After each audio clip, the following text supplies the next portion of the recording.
જગદીશપુરી દેહાંત થતાં ગાદીપતિ માટે દેવદરબાર મઠના મહંત દ્વારા શંકરપુરીજીને ગાદીપતિ માટે બેસાડવામાં આવ્યા હતા।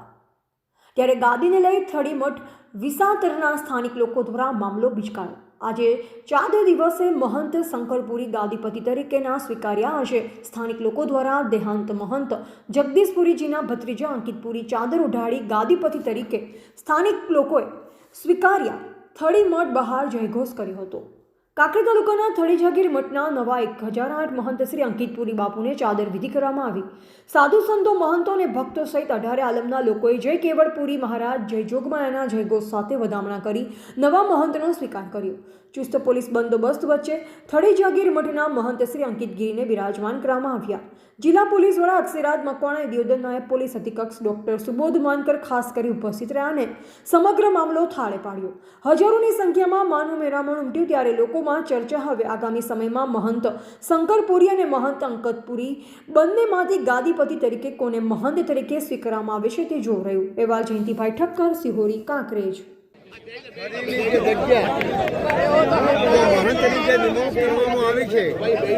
ગેરકાયદેસર છે।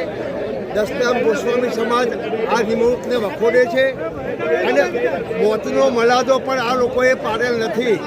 બાપુનો અંતિમ દર્શન કરવા માટે પણ ડેડ બોડી મૂકેલી નથી। બાપુનો વરઘોડો પણ આ લોકોએ કાઢેલ નથી। ફક્ત બાપુની માયા બારી આ લોકોએ આ નાટક કરેલા છે। 3-4 કરોડ રૂપિયા તિજોરીમાં તો રાતોરાત આ લોકોએ તિજોરી કબાટ તોડી અને આનો બધો ખાસા બોલાવી દીધેલ છે। એટલે આ ખરેખર અન્યાય છે। મોદી ચિંતા માર્ગે અમારું આંદોલન છે।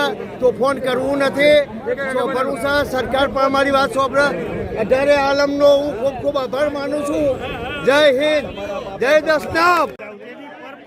કોઈ હચવાણી નહીં અને પરંપરા એવી છે કે આજુબાજુના જે ગોબડા છે બધા બાપુના સેવકો છે અને જે આ બાપુને ઓફ થઈ ગયા પછી જે વિધિ કરવાની કોઈ આ લોકો વિધિ કરી નહીં।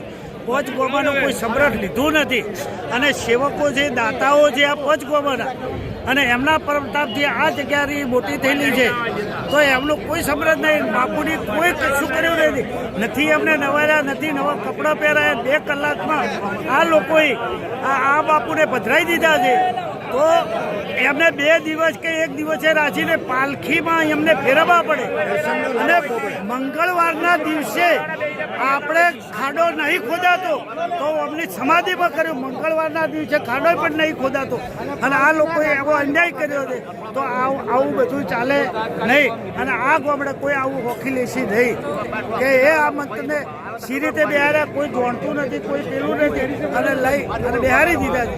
આ રીતની વાત છે।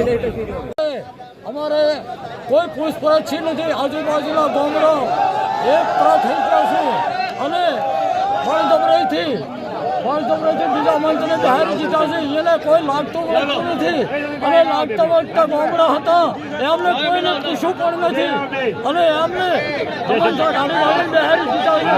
માટે અમારું આંદોલન ચાલુ રહેવાનું છે। જગદીશપુરી બાપુનું જે અચાનક મૃત્યુ થઈ ગયું, હવે એમની જગ્યાએ જે થળીમાં હવે ધારો કે ગાદીએ તો બેસાડવા પડે, એમને બેસાડવા પડે બરાબર।